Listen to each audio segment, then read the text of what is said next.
Modern Love, the podcast, is supported by... Produced by the iLab at WBUR, Boston.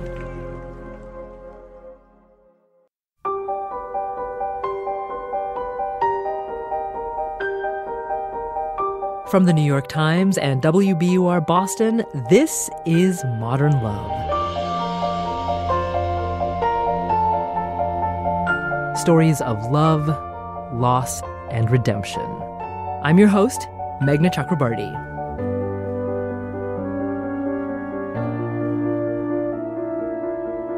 Modern Love will be back with brand new episodes in 2 weeks, but today we're bringing you some of our favorite past episodes. We've put together a playlist featuring 3 stories about the secrets that can define a relationship, starting with an essay by Amelia Blanquera about a secret her father tried to keep. Danielle Brooks is best known as Taystee on the Netflix series Orange is the New Black, which recently released its 6th season on Netflix. She reads Amelia's essay about that rustle in the bushes. When my sister, Ardell, first told me about the binder, I could feel my body tense. A younger version of me would have immediately dialed my father and confronted him, because who would believe that my 77-year-old father Google stalks my boyfriends and keeps a binder of his salvage details and opinions for reference? But years of therapy taught me to wait 10 seconds before automatically exploding with anger. So, in this case, I was able to keep cool long enough to decide to bring it up later with him in person. If you were to look up the term helicopter parenting in the Wikipedia of my life, you would see a picture of my parents.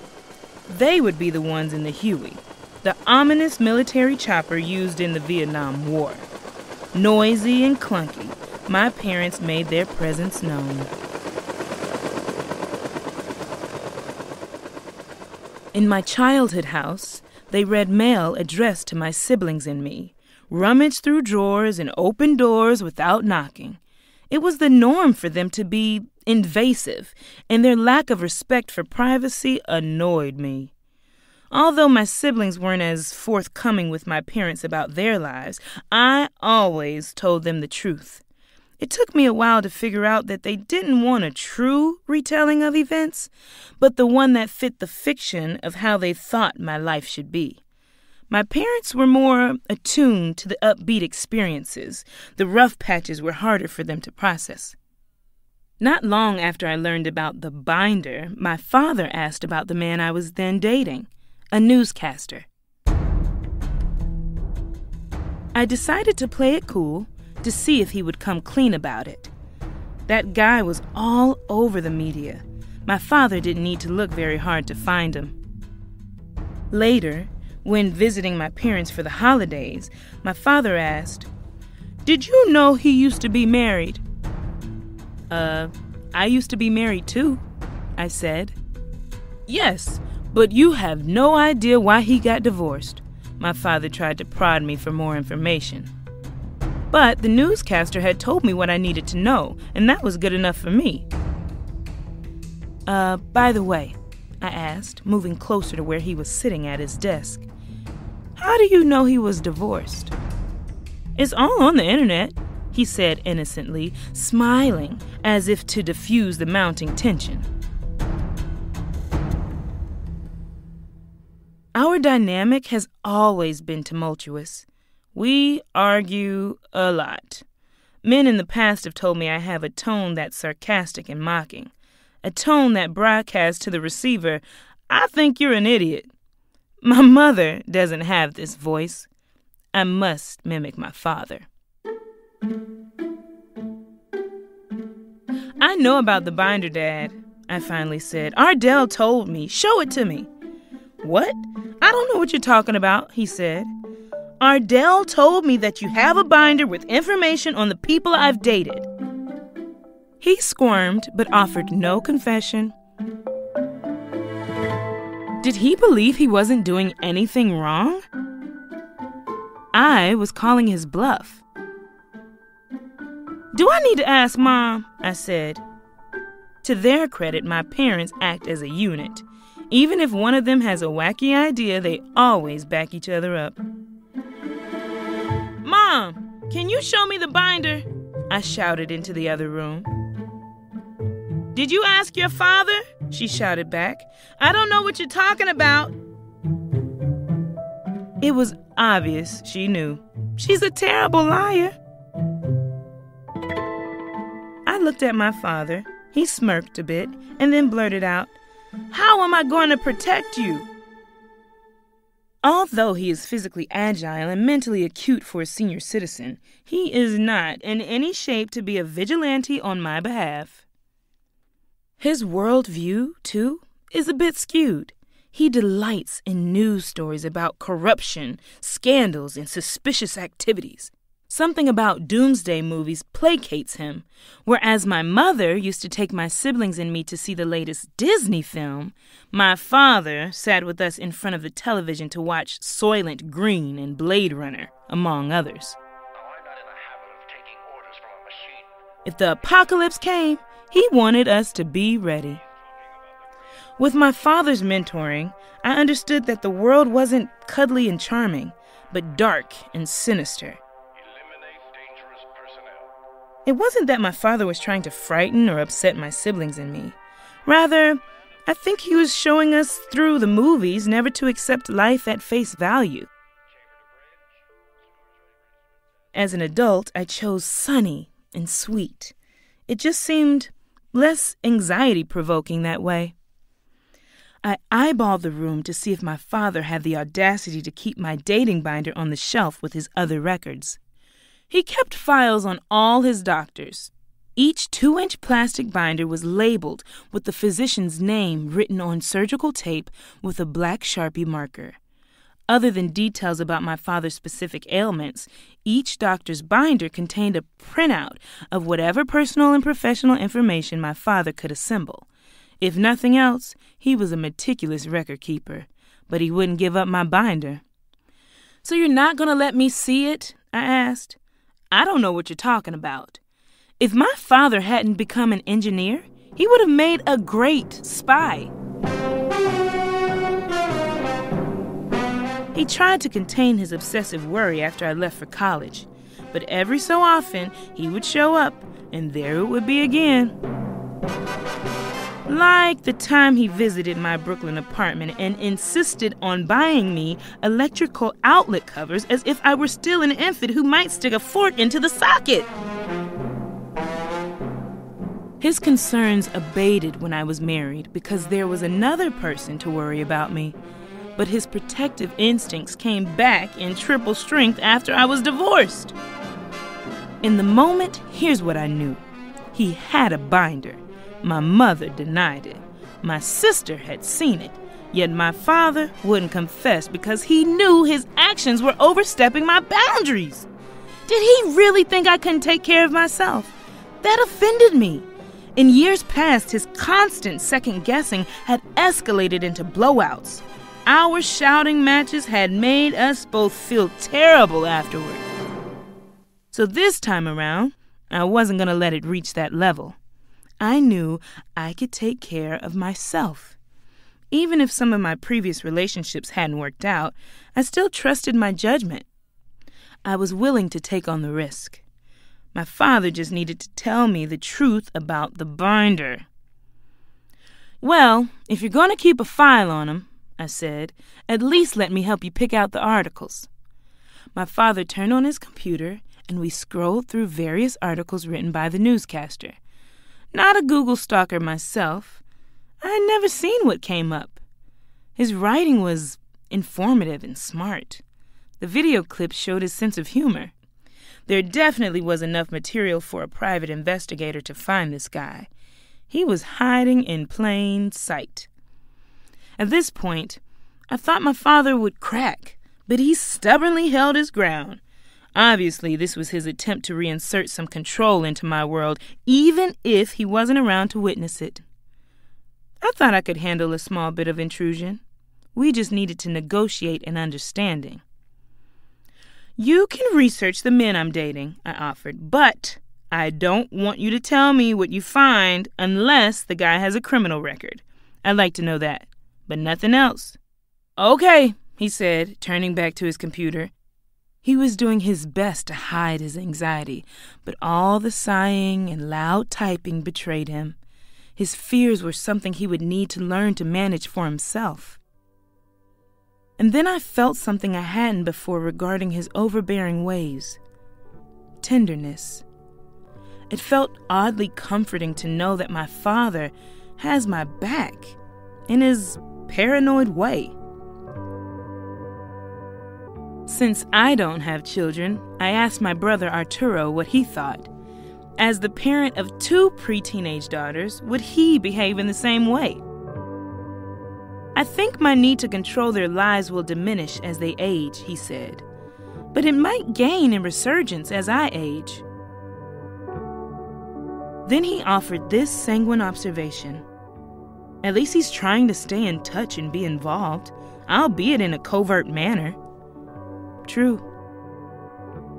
So, I've decided not to fight it anymore.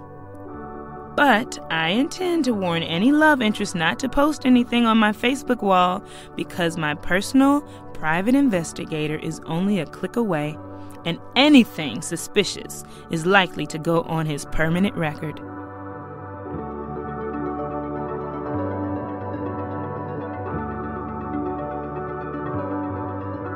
Danielle Brooks, reading Amelia Blanquera's essay, About That Rustle in the Bushes.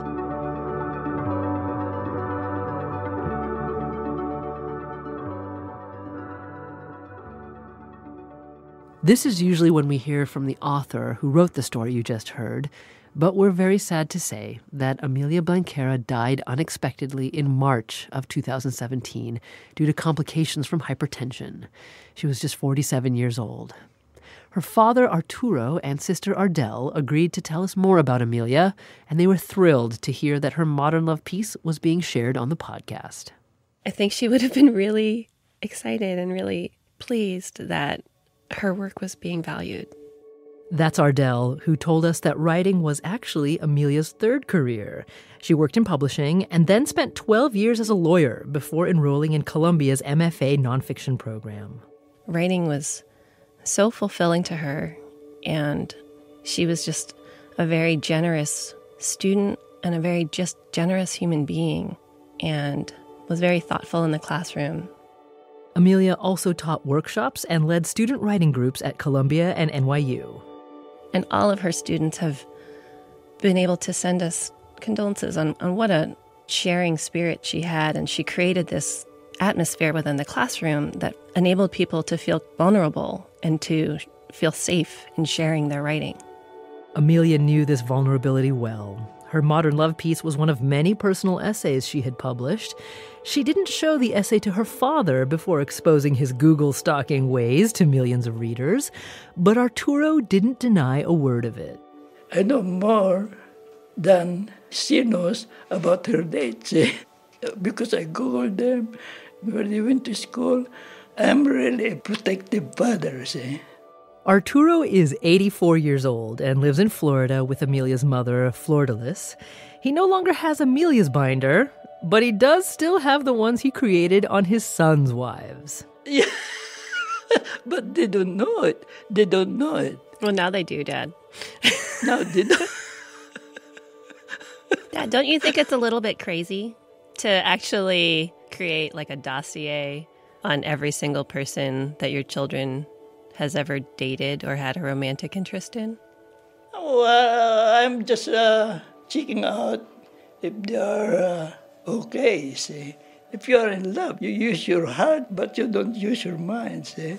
So I have to be behind you. I have to be like a backup, see.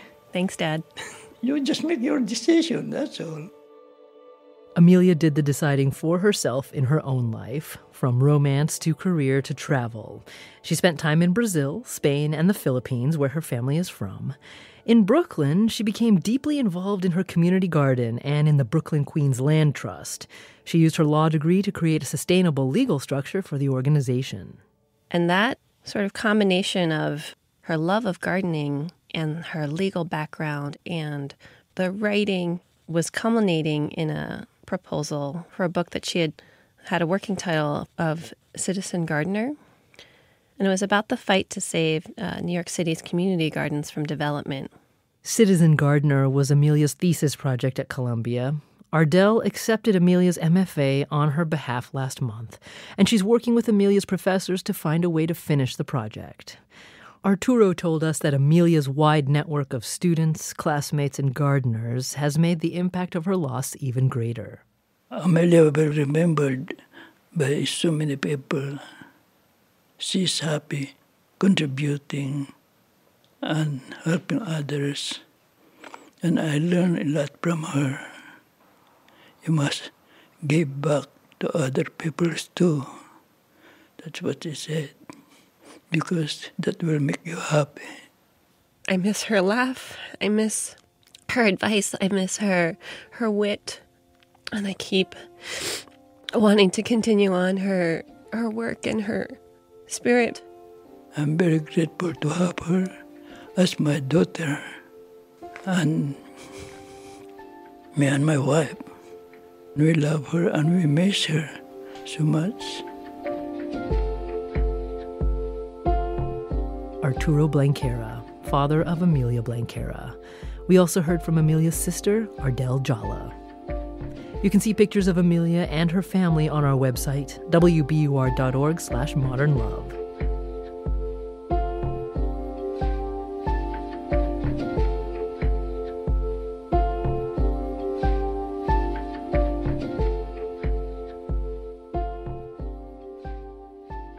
As editor of the Modern Love column for the New York Times, Daniel Jones gets to know these stories inside out.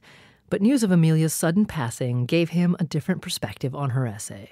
It's tempting to look at an essay that's taken from a life as this complete piece, but they aren't complete pieces, and the lives go on and things change. And this is a piece that just takes on a whole new meaning and a whole new resonance and just a tragic level of how protective love can really only go so far. You know, you can't, it's just such a parent's nightmare to think you've launched your children out into the world and you have to let go of them and you think, oh, they're going to be okay, everybody's going to be okay, that's just the way that it works out. And it really just hollows you out to think of this story in that context of a father who cared so deeply and tried so hard.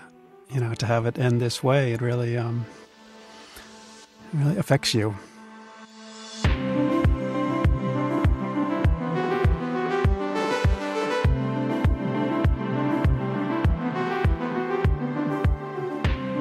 More stories about secrets after the break.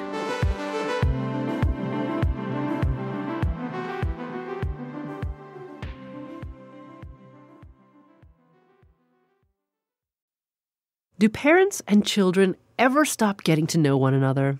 Mary Alice Hostetter puts all of her assumptions to the test. Tony Award winner Cynthia Nixon reads Mary Alice's essay, Dear Dad, We've been gay for a really long time. The first letter was not mine, although my brother Charles and I had spent so much time talking about it that I felt some ownership.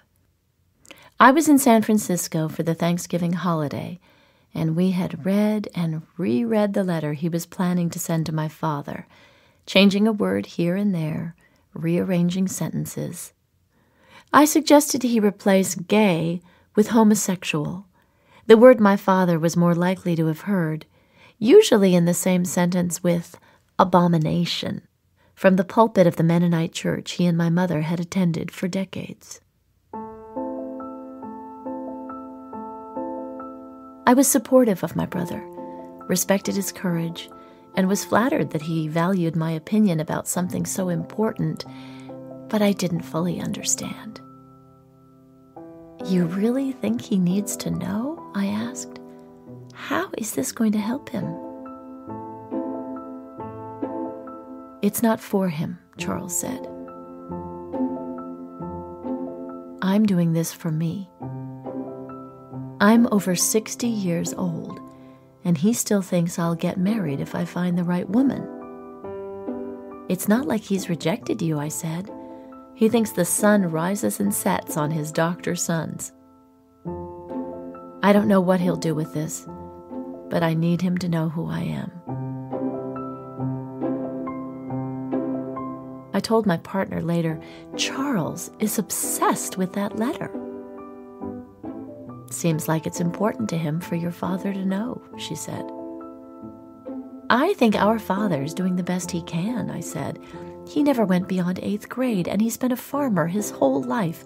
His world's pretty narrow. He's 95. Something like this? No telling how he'll take it. You may as well let it go, she said.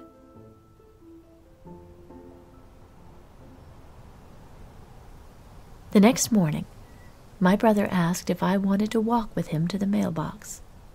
The sun was glistening off the buildings on the San Francisco skyline against a brilliant blue sky. We walked to Fillmore, and I watched him drop the letter into the mailbox slot. There it goes, he said. No taking it back now, I said. We took the long way home, through Alamo Square Park, the iconic painted ladies lined up in the morning light. I wonder who'll visit first after he gets the letter, my brother said. Who'll get to process it with him. 2 of our 8 brothers lived near his nursing home in Pennsylvania and checked in on him every week. I know Abe goes every Wednesday afternoon, I said, and I think Ike goes on Friday. Abe is a psychiatrist, Ike a retired farmer and Mennonite deacon. There are 12 of us siblings altogether. Doubt it'll get there by Wednesday, my brother said. My partner and I flew back to Virginia, and the busyness of catching up at work and preparing for the holidays distracted me from wondering when the news would hit the family grapevine. It didn't take long before the reports started trickling in, each tidbit so remarkable I began to keep a record so I wouldn't forget. Ike, the farmer brother, was the first one my father showed the letter to.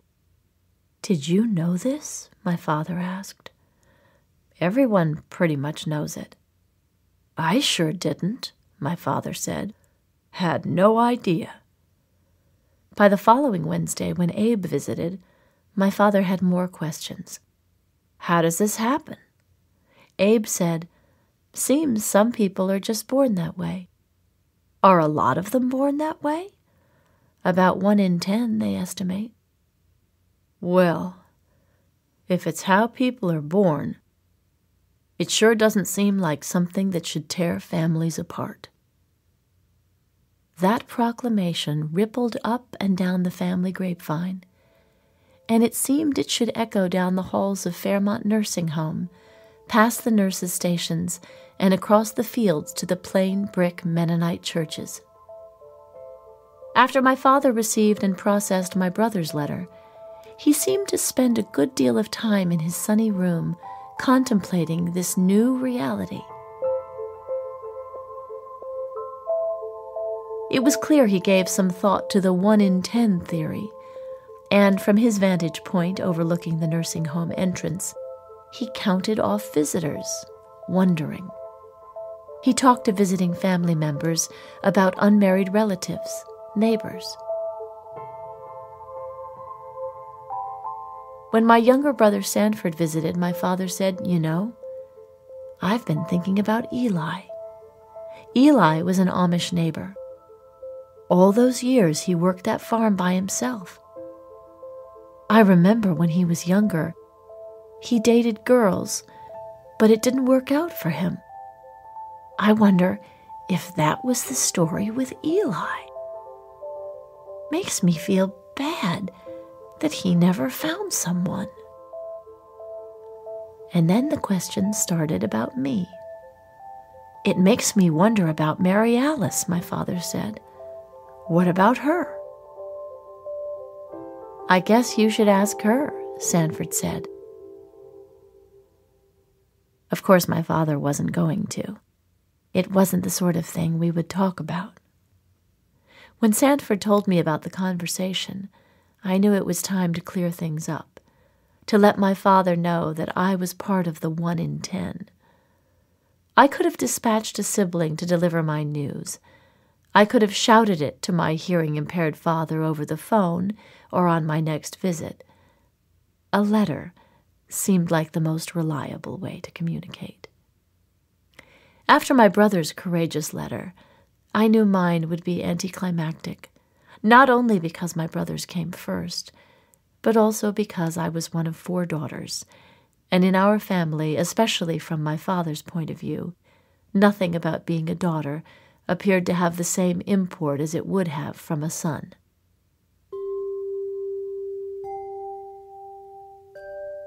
So I wrote my letter and sent it. But during my next visit, the subject never came up. My father was as welcoming to my partner and me as he always had been. I considered asking him about the letter, but never did. Had my mother still been alive, I think the conversation would have been outsourced to her. They had lived at the nursing home together for a couple of years before she died at 95.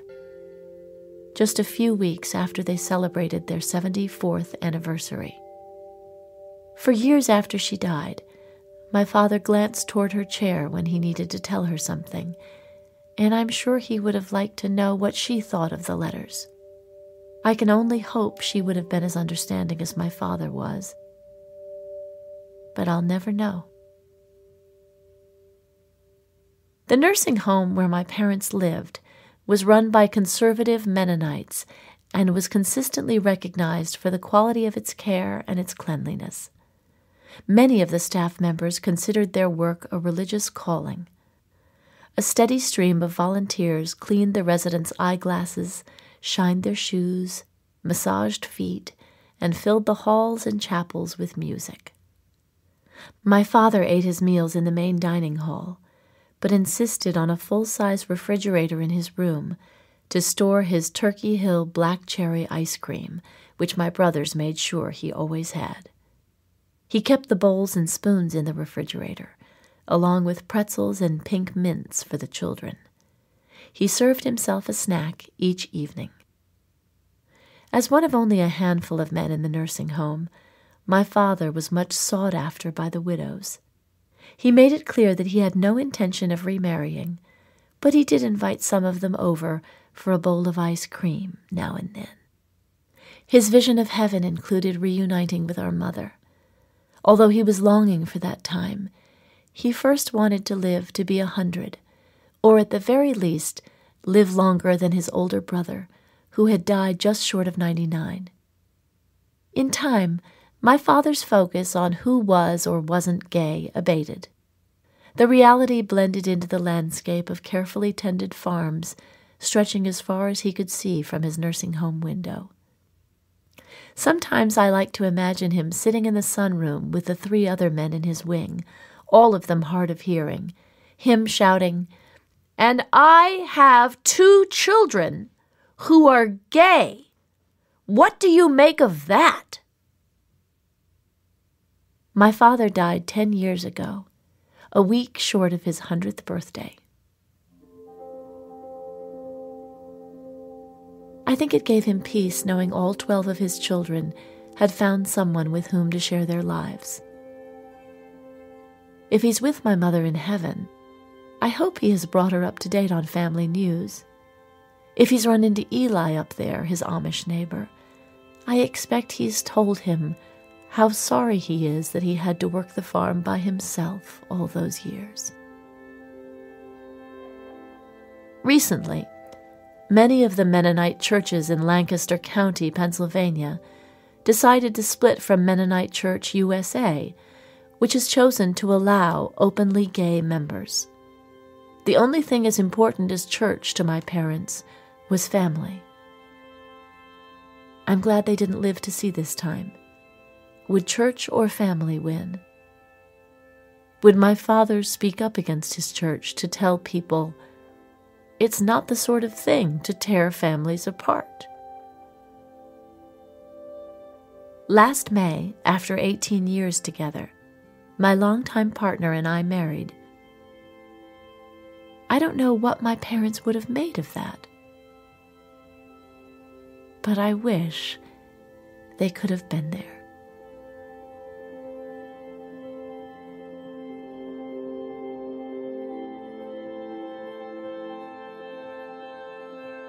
Cynthia Nixon, reading Mary Alice Hostetter's essay, Dear Dad, We've Been Gay for a Really Long Time.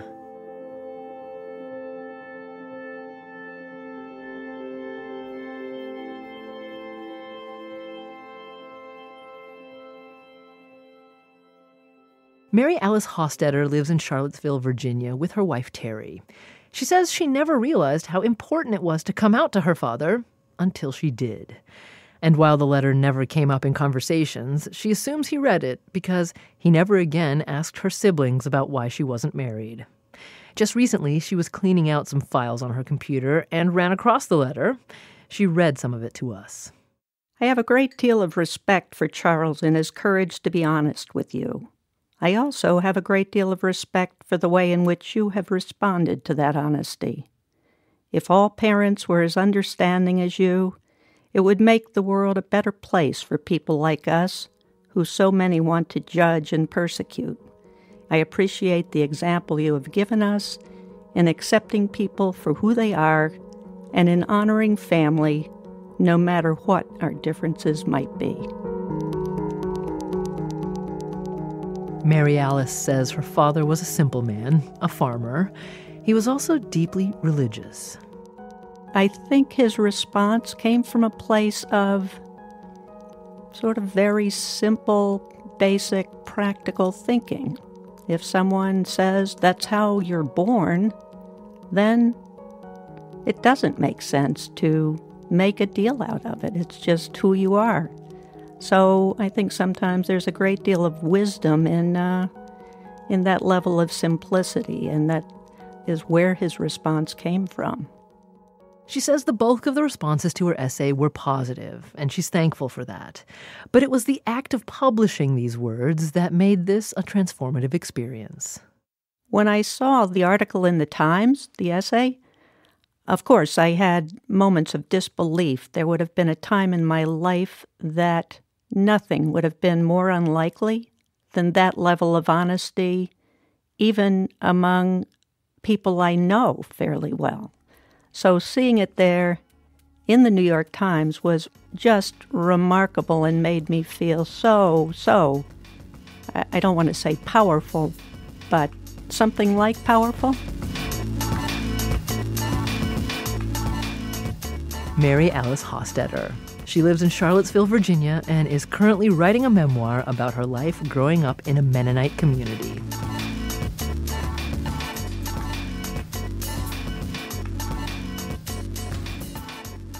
Dan Jones is the editor of Modern Love for the New York Times. He says over the past 13 years, submissions to the column have mirrored societal change. How coming out, when this column started, how coming out as gay, just for the average person, could still be a story. Then it quickly became not a story. But there's sort of this delayed effect depending on the community you're in. And typically, and this is a good example in Mary Alice's story, the people are much older. You know, they've been together for decades in some cases. So this is a case where coming out, you know, in 2016, when this piece ran, is still a story in certain communities, and a very moving one. And it made this idea of social change, like it really just makes you think that it's dominoes being knocked over until the very last one is knocked over. Like it's not something that goes to a certain point and then stops.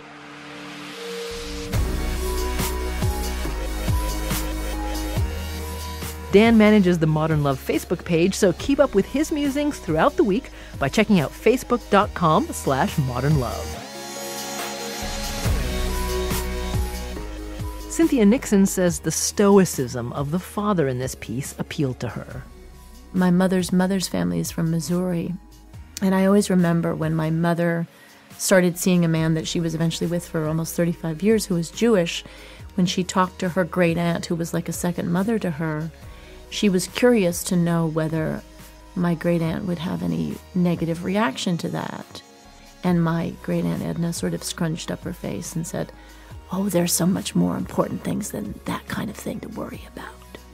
And that my great-aunt's attitude and her proclamation, to me, echoed the patriarch's sentiment. And I think there is running through Middle America that kind of people making up their mind and not making a fuss and having what we would consider a degree of enlightenment, but it's just sort of practical common sense, too. Why would we worry about such a thing?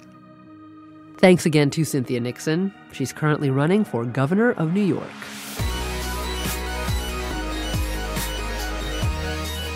After the break, Uma Thurman.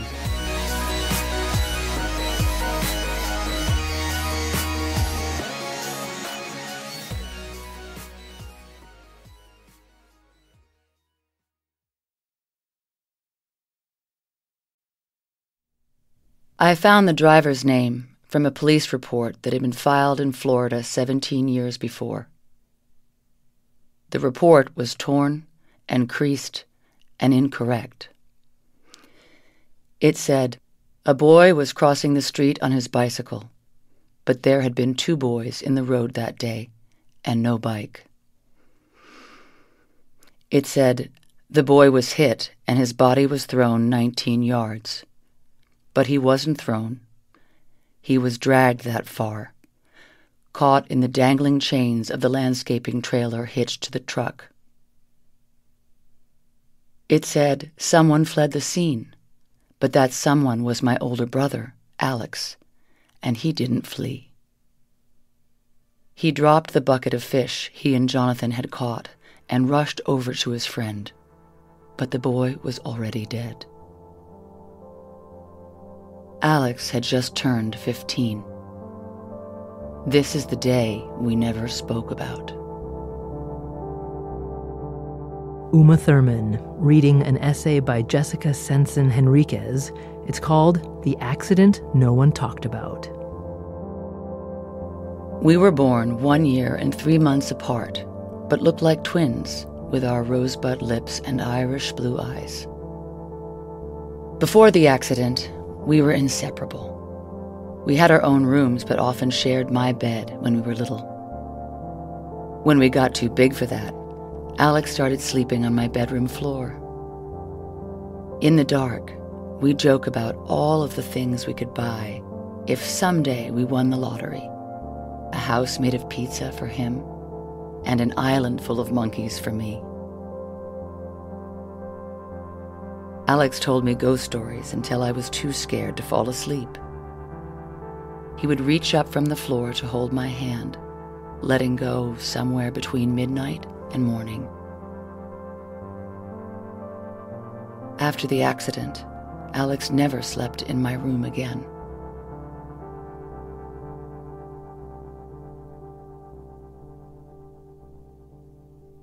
On the way to the funeral, our parents told him that what had happened was God's will, that this was part of a much bigger plan. On the way home, as Alex slept, they told me that maybe it was better if we didn't bring it up again. So when I heard Alex crying in his room at night, I stayed where I was, wrapped in my comforter, and I didn't bring it up. When Alex was 19, he dropped out of college, even though he had always been the smart one, the honor roll son, and I didn't bring it up. At 23, when he was first arrested on charges of driving under the influence, and at 24, when he went to jail for reckless driving, and at 25, 26, and 27, when he was getting high in the morning and drunk at night, I never brought it up. Instead, my parents posted his bail, I paid off his credit cards, and if he needed a ride or rent money, one of us came through. When none of that worked to change him, I took a different tack.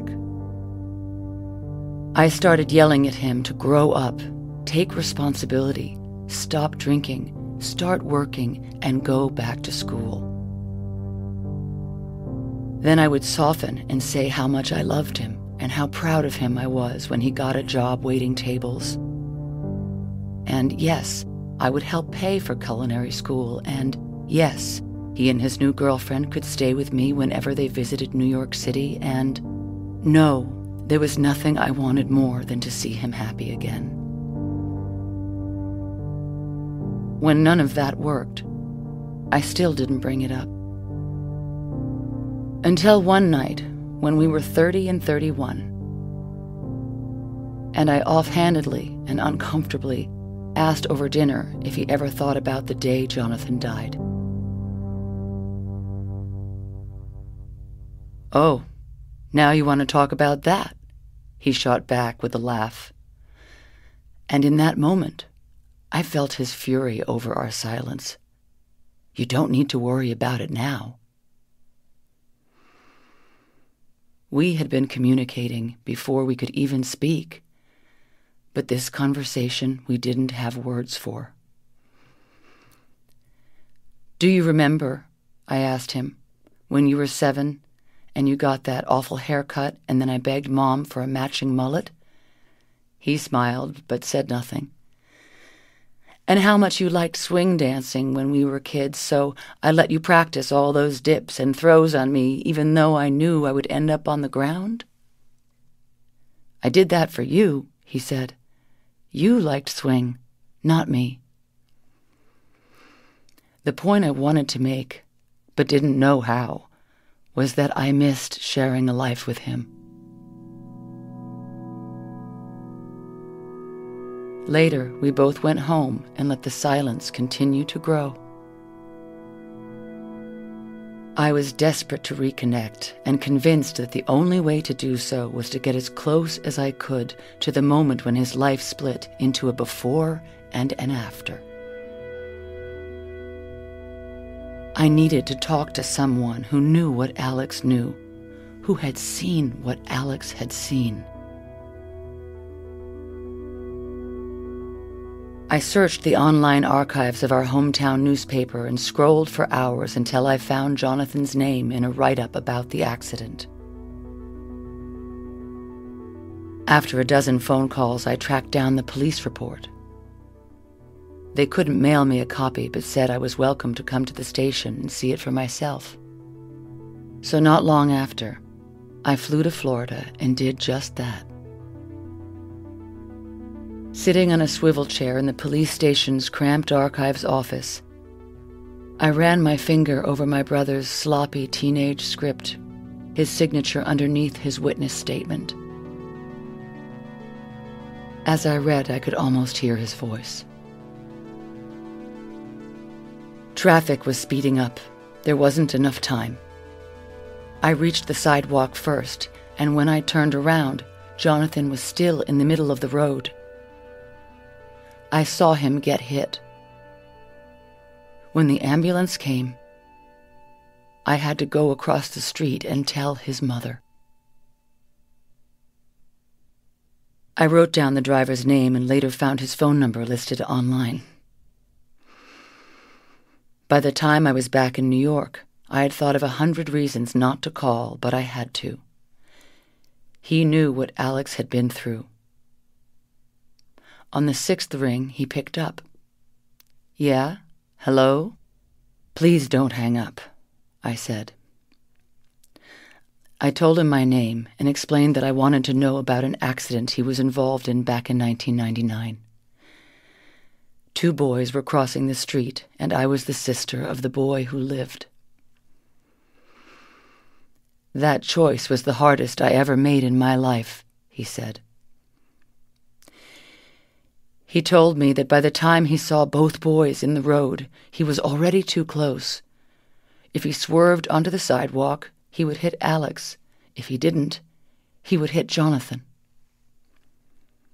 "All I know is there were 2 boys in front of me," he said. "I had to decide in that very moment, and it was so fast. I chose not to hit your brother that day. What kind of choice is that?" I pinched the place between my forefinger and thumb, a trick I'd picked up in college to keep from crying. I said there were questions I wanted to ask, but it was all right if he didn't remember every detail. It was a long time ago. Not for me, he said. For 3 hours, he spoke about his pain, his frustrations with his family when they didn't understand, about his lost jobs and addictions,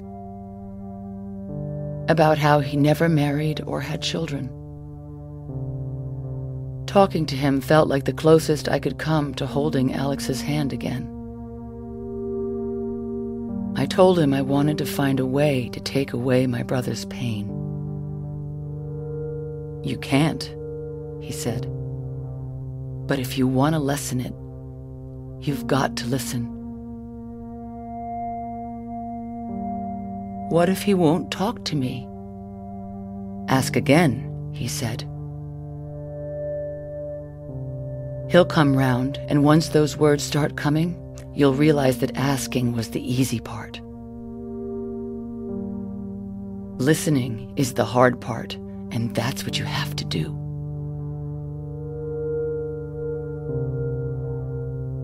I hung up the phone, but didn't stop there. I tracked down the witnesses who testified in court, the on-scene paramedic, the emergency room doctor, and the nurse who sat with Jonathan's mother at the hospital. And the more I heard, the more Alex's story became defanged. A year after that first phone call, I met with my brother and told him about the people I had spoken to and what they had said. And his instinct was to confirm and correct each detail. That was my opening. And his. Later, I was able to ask what no one in our family ever had. Could you just start at the beginning and tell me everything? And he did. When I see Alex today at 33, I no longer see someone who is stuck in one memory. I see a father to 2 beautiful little boys and a committed partner to the woman he will one day marry. I see a man who works harder than anyone I know, waking up to go to the restaurant on holidays and weekends, because he no longer needs or wants the kind of help I offered. Before I learned that asking and listening are the most valuable of all.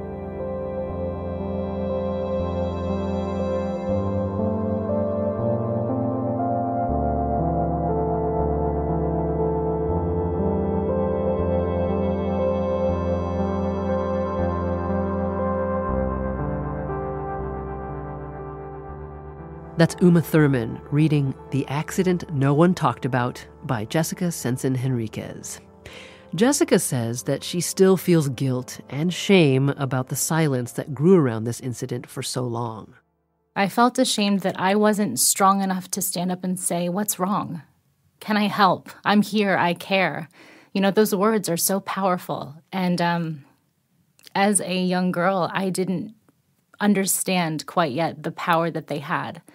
And so to sit there night after night and listen to him cry and know that he was suffering and feel so hopeless, I think I feel a little bit of shame about that period. But, you know, at the same time, I am very forgiving to my younger self. And that's taken a lot of time to learn. She remains profoundly moved by her conversation with the driver who hit Jonathan. And she says that when they spoke, she didn't anticipate that the driver would open up to her like he did, or that his experience would sound so much like her brother's. There was so much similarity. There was addiction, there was losing jobs, there was relationships that didn't work out, there was alcoholism, there was, you know, just this pain that rippled through the driver's life that I saw rippling through my brother's life. And listening to the driver tell his story, it was just so emotional for me because I was listening to it as though it was my brother speaking. But a few days after that conversation, Jessica got a call from the driver's sister. She was very angry. because her brother had come to her in so much pain, telling her about this phone call and what had happened, and it just stirred all of these things back up for him. And in that moment, when she was letting me know what she thought of me, all I saw was that she was a woman who was a sister, and she was doing or attempting to do exactly what I had done. She was trying to protect her brother, and she was trying to take away all of his pain. And so at the end of that phone call, she said, "Do not contact him again." And I had to say, "You're right." And then I let them both know, I assured them that I would step back. Jessica and Jonathan's mothers are still friends, and Jessica says she thought deeply about the impact that telling this story might have on their family. I really battled with the idea of how much should people have to relive?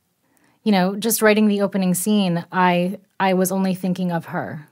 If she ever reads this, will this be more painful for her to read than it has to be? I'm not sure how the family responded. They've not reached out to me. I've not heard a response from them. But I'm okay with the idea of somebody being silent and that not necessarily being a negative thing. And how is Alex doing now? Alex is beautiful. He is my favorite person in this world. And he has 2 little boys. And he's such a good father. And he's such a good brother. And he's just a good man. And I know that has not come easily for him. And I am completely aware of the fact that he will always have to try harder than other people to be okay. Jessica also knows that nearly 2 decades later, Alex is burdened by what happened that day. When it comes to trauma, there is no end. It is part of you, and it doesn't go away. Even when it's faced, it doesn't disappear. That experience still exists in him. And I think the idea of removing it or trying to get to the point where you're quote-unquote over it, that is a really impossible aim. Jessica says that the accident and her family's response to it has helped shape the way she's raising her own son.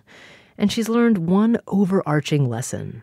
If you love someone, you have to ask what's wrong. And when they say nothing's wrong, you have to ask again. And if for whatever reason you stop asking, that conversation will never happen. And those conversations, this conversation in this story, it has the power to heal. It doesn't have the power to change history. It doesn't have the power to take away what has already happened. It has the power to heal moving forward.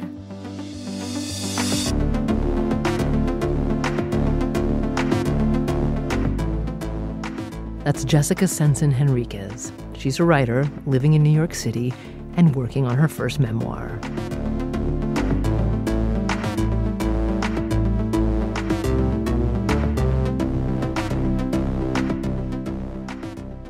Here's Uma Thurman. I feel that this is a beautiful essay about healing and about love. And I think this writer, she has an enormous courage and obviously a very deep love for her brother. And I think this is a story about how you can continue to heal throughout your life in enormously significant ways with an open heart.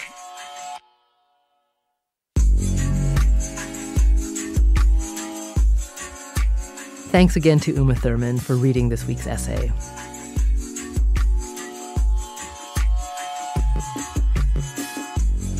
Dan Jones says he published this essay because it explores the consequences of ignoring trauma. In a way, it's a vindication of it's like never too late to talk about these sort of long-buried pains from childhood. And it's a real lesson in, as difficult as those conversations are, and as much as you don't want to have them, and as much as you want to think you're fine and just move on, how important those conversations are, and how important asking questions of a kid who's sort of traumatized and may not want to answer the questions, but you got to keep asking. You got to give them a chance to talk through all that difficult material.